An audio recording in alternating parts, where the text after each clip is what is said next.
Okay, so simple distillation. So like evaporation, simple distillation relies on the solid and liquid components in a mixture having different boiling point. Simple distillation is used to separate a pure solvent liquid from a solution. So if you talk about distillation technique, whether fractional distillation or simple distillation, this technique is like we use this technique to separate a soluble liquid from a solution, a miscible liquid or a soluble liquid from an aqueous or any other solution. So the difference between simple distillation and fractional distillation is that the simple distillation uses the technique to separate a solution like a liquid from an aqueous or from a solution. For example, if we have salt water, we have salt water like we have in the in the south eastern countries, we have saline water, and in UAE, Arab Emirates and etc. we have saline water. So that saline water is unable to drink. Okay, so we used to separate, over here it's also written, we used to separate sea water or salt water. Pure water can be separated using simple distillation from sea water or salt water using simple distillation as shown in the figure. So we can separate pure water from a sea water, or we can separate sugar syrup from the sugar solution, we can separate rose water extract from rose petals, and then so on. So this usually extracts are made using simple distillation technique. So I hope this is clear till here.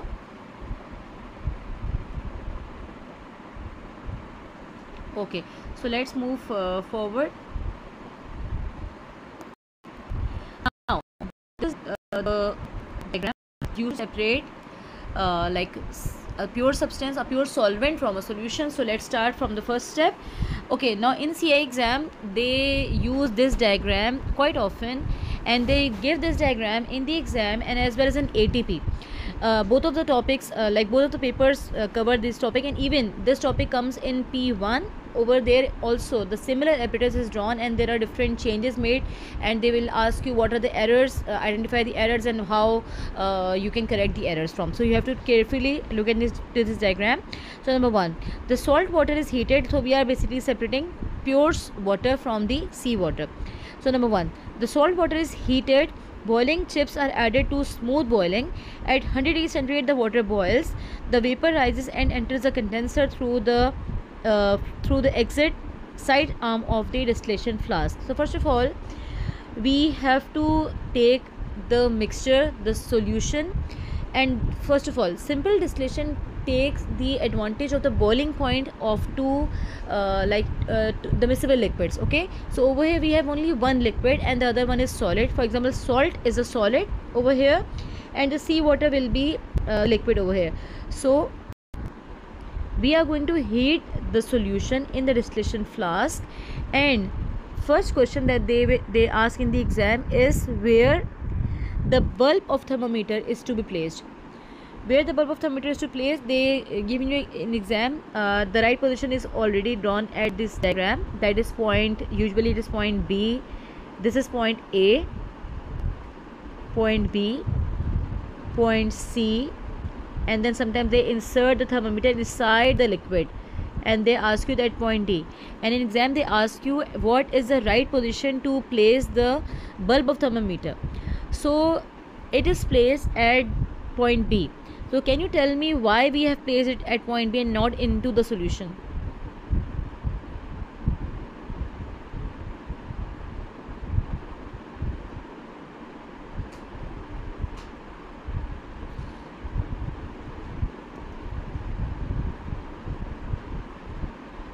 The gas that is formed, and also we can say that at point B the vapors that are rising up, actually that the vapors that are boiling, so they are rising up enough to reach their boiling point. Second thing, usually if you talk about point C, this point this way, at point C above the surface of the liquid, if I talk about that position, then normally in evaporation also the vapor rises and they evaporate from the surface. So in the water, in the liquid, and over the surface of the liquid, both of the things will not have the vapors that have actually reached their boiling point. And at point above this, like above the like the side arm also we would have any other vapors, but near the side arm at this place, the vapors that have already reached their boiling point will be successful enough, and then they are going to enter the side arm, from where we have cool water that is coming in and out, from water in and water out, is like there is basically a water condenser. So over here the side arm is the place where the vapors are successful and they are having enough kinetic energy to reach the side arm, so that they can again be you would say condensed back, and then they are going to drip down in the form of liquid in the receiving flask. So any question till here?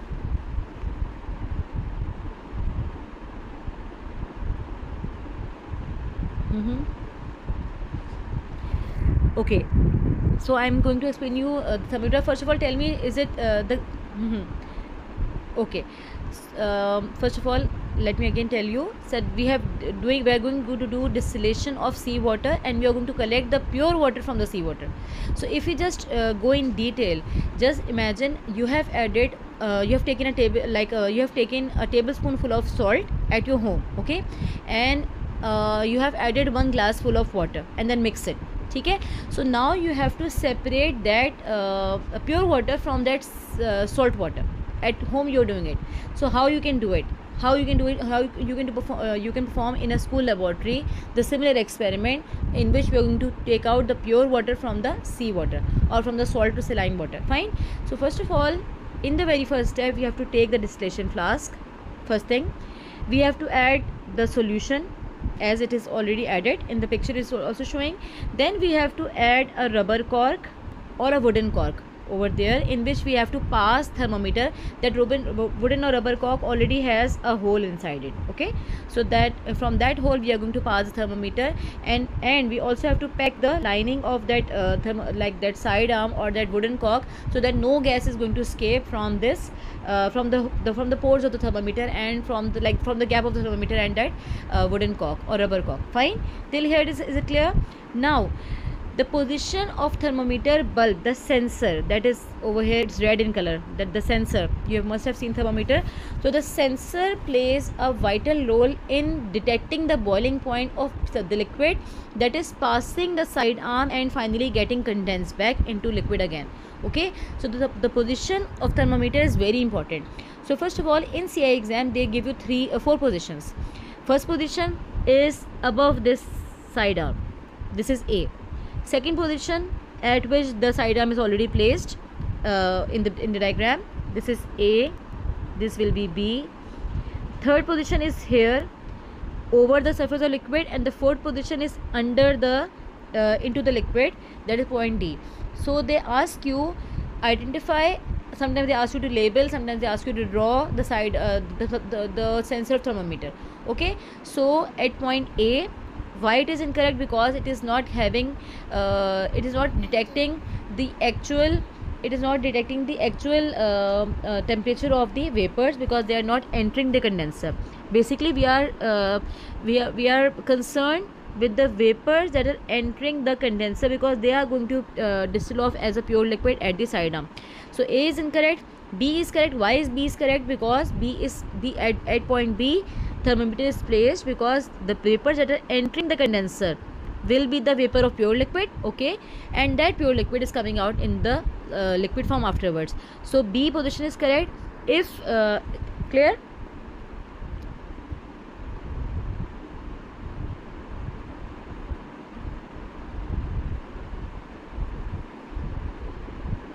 Yes, exactly. Not here, because over here the evaporation might be at point C. Why it is incorrect? Over the surface of liquid, because they could be having the vapors that are just evaporating. Maybe like if you are doing fractional distillation, let's suppose we are having 2 or 3 miscible alcohols.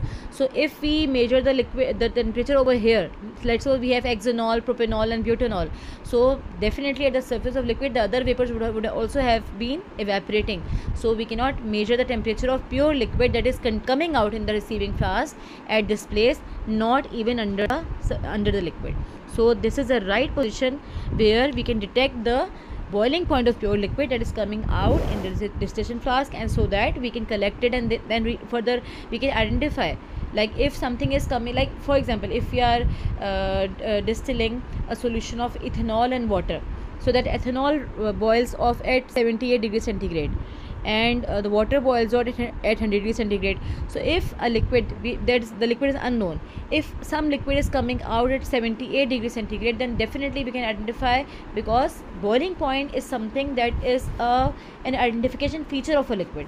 So we can definitely go to the index of chemicals, and there is a prepared index already. So we can go to the index of chemicals, we can just look at the boiling point table, and then we can see that something that is coming out 78 degrees centigrade will be ethyl alcohol. Something that is coming out at 56 degrees centigrade, that would be ethyl acetate, something else, not ethanol anymore. So if the boiling point changes, then the substance identity could also change. So we can differentiate and we can identify different alcohols based on the technique and based on the boiling points. Clear?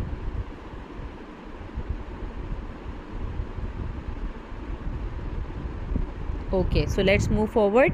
So this is the initial, I think this is very important topic, sometimes an easy one and important as well. It gives you marks in the exam as well. So first point is clear. Second point, okay, as more water vapor rises, we are talking about salt and water. So and we have only one liquid, that is pure water in simple distillation. That is only one liquid is there, no other liquid is there in the simple distillation technique. As more water vapor rises, the salt solution become more concentrated. Eventually a solid residue of salt remains in the distillation flask. Definitely when the distillation is going to continue, definitely in the end, by the end of distillation, definitely pure salt will be left behind, and the other water shall be evaporated and collected in the distillation flask. Point number 2 was missed. The water vapor cools in the condenser and condenses back to liquid water. Pure water is collected in the conical flask as the distillate. Sometimes they ask you the term, you must know that is distillate. Distillate, what is distillate?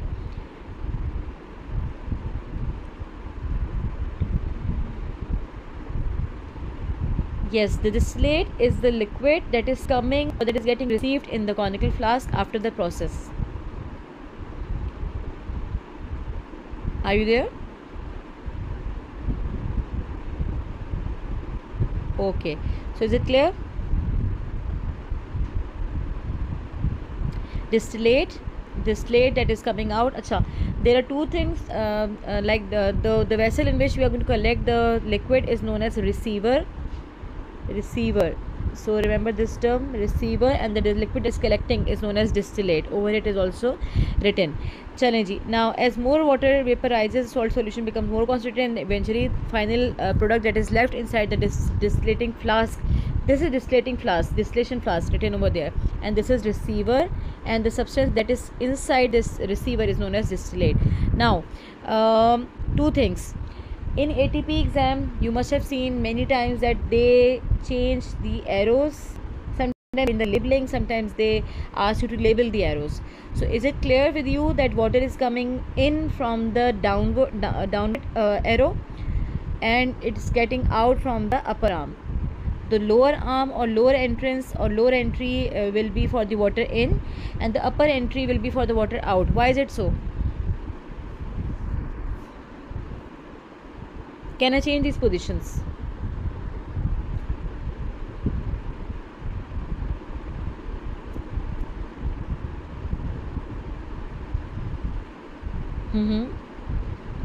So can I change the places?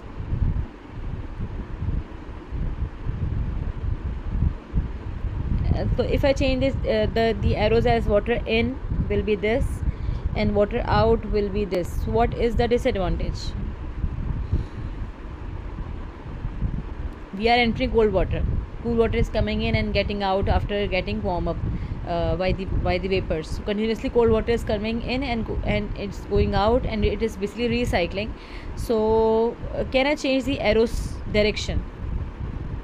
Like water in should be upwards and the water out is down. What is the disadvantage of this?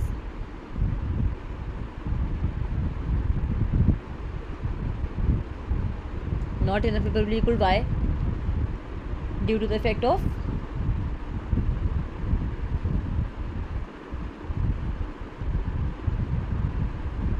so if at the top position we enter the water, we allow the water to enter from the top position, and definitely it will come down very quickly because of the influence of gravity. Okay, so when we because it's always always going to come down very quickly because of the influence of gravity, gravitational force. So if that's why the vapors will not be cooled, cannot be cooled due to less time, less contact time will be there, and there will be less cooling of the vapors. So we have inverted the arrows or inverted the direction in such a way that water must go upwards against the gravity. When it is going to go upwards against the gravity, and then the condenser is always slanted, tilted downwards. So when the vapors are going to go upward against the gravity, they will take some time, and when they will take some time, there will be more contact time with the vapors, so that more condensation, more cooling of vapors will take place, as compared to if we invert the arrows, invert the positions of the water in, water out tubes. Clear? Okay, third thing, most important, we have done with the distillation flask, we have done with the thermometer question. These all things are important as per CI exams. We have done with the direction of the arrows. Last thing is that if we have, for example, we are distillating alcohol mixture of alcohols, again propanol, butanol, very commonly they come in the exam of ATP as well. So if we have alcoholic solutions and they have they're highly volatile, they can easily escape as vapors at higher temperatures, and Karachi is again having warm conditions. So how can I make sure that all of the liquid is collected? Can I do something with this receiving flask?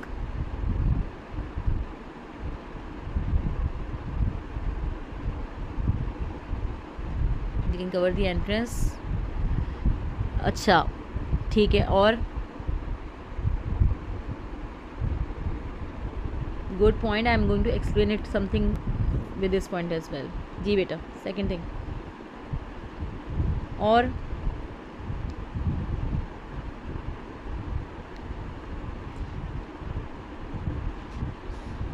no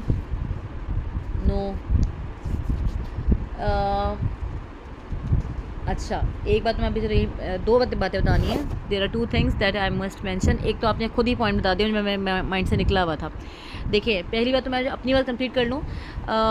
if there is some volatile liquid, ठीक है, that can vaporize at low temperatures, like alcohols are different. Alcohols are there, like there are different ethyl acetate, thinner, and the organic liquids are there. Usually they are volatile and highly volatile sometimes, and sometimes they are flammable as well. So if we want to contain them, and we want to make sure that they may not vaporize that in that like higher speed, so we can place this receiver, and it's always a conical flask, under ice. We can have a trough, we can put water inside it, and then we place ice. Okay, that ice is going to drop the vaporization. Okay, it is going to drop, because as temperature increases, evaporation increases, and as the temperature decreases, the vaporization also decreases. So we can contain the liquid, we can stop the vaporization process, and we can slow down the vaporization process, evaporation process or vaporization process, by keeping the liquid into the ice. First thing. Okay, second thing, you were clear? Is it clear? This is again many times frequently asked question in the exam.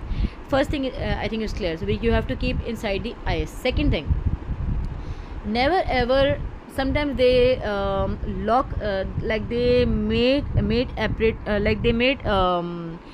errors in the apparatus. Okay, so in the receiving flask, what error they make, like as you told me that, miss, please lock it. If we want to slow down the evaporation process, we can lock it, we can seal it using any tube, any rubber bung, any cork, etc, etc. So we have to never do it. Okay, we have to never do it, because if, let's suppose, the substance that is vaporizing, or volatile liquid, is again having vapors, and the gas is forming and if the pressure of the gas and over there, like in this part, the gas is forming, in this part, okay, and this part is like in the distillation flask, this part is losing, like it's vaporizing, and this is also vaporizing. So there will be a pressure buildup on the both sides, and somehow if this vessel has a lower pressure and this vessel has a higher vapor pressure, so what will happen?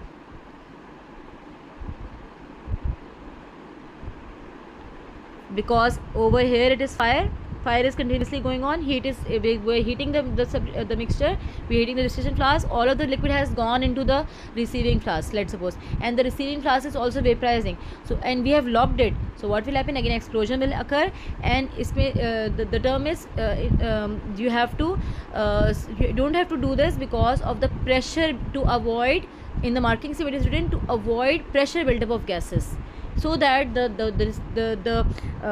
distillation, the gas will enter the vapor, and water will enter. Because of the pressure buildup and the disturbance, the water jacket is going to pour the liquid is going to pour back into this empty distillation flask, and then explosion will happen.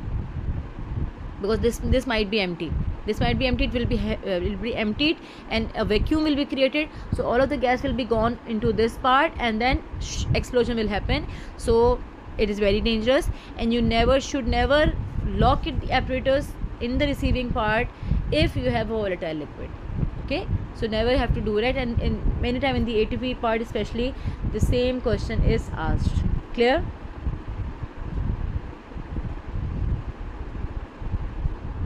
So see the apparatus carefully, and sometimes they did do two things to confuse the students.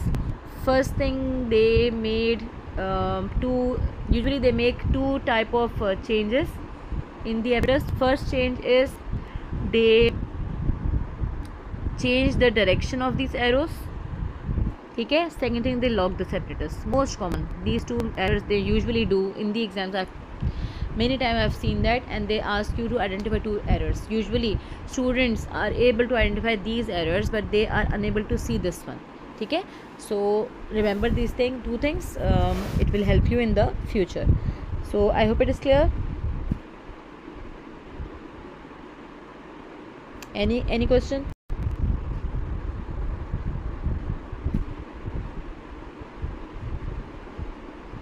Okay, let's move towards the next topic, that is fractional distillation.